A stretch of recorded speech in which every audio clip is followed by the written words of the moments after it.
There is a creepy haunted house with a creepy girl, and she's gonna haunt you, and you've seen it before. And I'll put sound barriers up here so this wall doesn't look so blank. Here comes the money. Here we go. Money talk. Here comes the money. Money, money, money. Dollar, dollar. Dollar, dollar. Scary stories to tell in the dark. You thought I was gonna make it go dark. I didn't. Let's talk about this movie. And I'm late to it again. I'm gonna make that in the description on the channel. No joke. That'll now be in the description. It will be.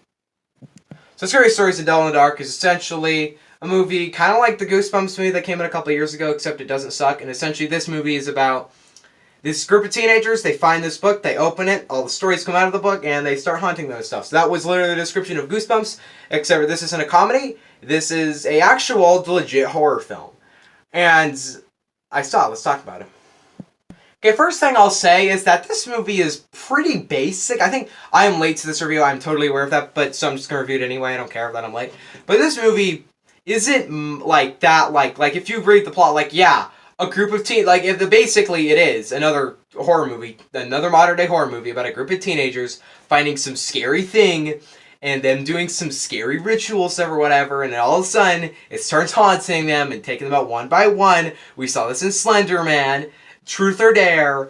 What other horror movies have I seen? Whatever. The point is that we have seen this horror type of thing a lot. You find some creepy thing in that, and there's a lot of these very horror cliches in this movie, like, you know, the fake jump scares. There's not that many of them, but they're in this movie.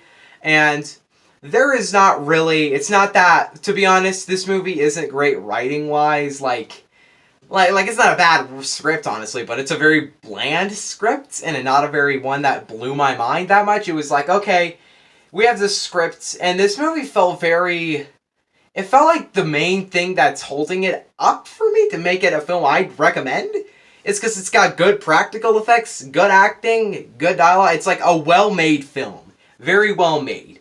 These child actors, they're not really children, but they're kind of like, you know, teenagers.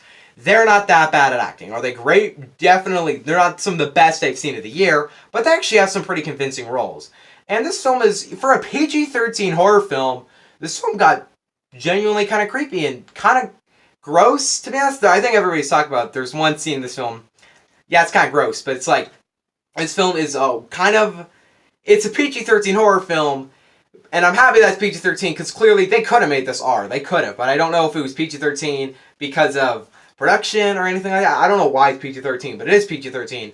And as a whole, I enjoyed it. I think that's obvious. But even though it's PG-13, that didn't really hold it back for me. I never felt like this film wanted to be gory. I never felt like Venom where it's like, ooh, something really violent happened. But we cut away to somebody else's reaction. It felt like it this movie didn't need to be R-rated. So I'm happy that it's not like it should have been R-rated. It's not like it needed to be. Nothing's that gory in this movie.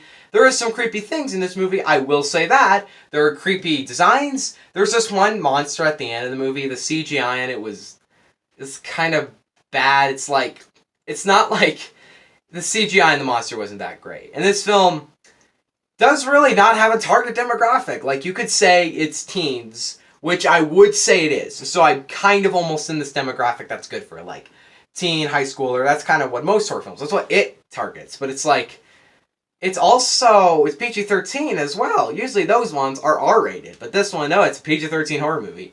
And it targets that demographic, kind of. My theater was filled with teenagers. Not that it had that many people in it because I was late. But point is that this theater and this movie, not really targeted towards adults, I guess. It's not like a film that all adults are going to love. And if you're a huge horror fan, this will probably be just, oh, look, another horror movie. Didn't scare me, didn't have good writing, just But if, like, I'm kind of a casual horror watcher, I've not seen that many horror movies, but if you're like me, yeah, this movie's enjoyable. I don't really have all that much to say in this review. I enjoyed the movie. It had good horror elements to it. It was a good horror movie. Was it, like, a great, like, writing-wise movie? Not really. I recommend it. If you guys want to check it out, yeah, you can check it out. It's not, like, necessarily a need-to-see in theater watch, but just see it whenever you think you should see. Okay? I'm giving this one a 7. I don't know what the next review is. I think I'll see the Peanut Butter Falcon soon. See you guys next time. Bye.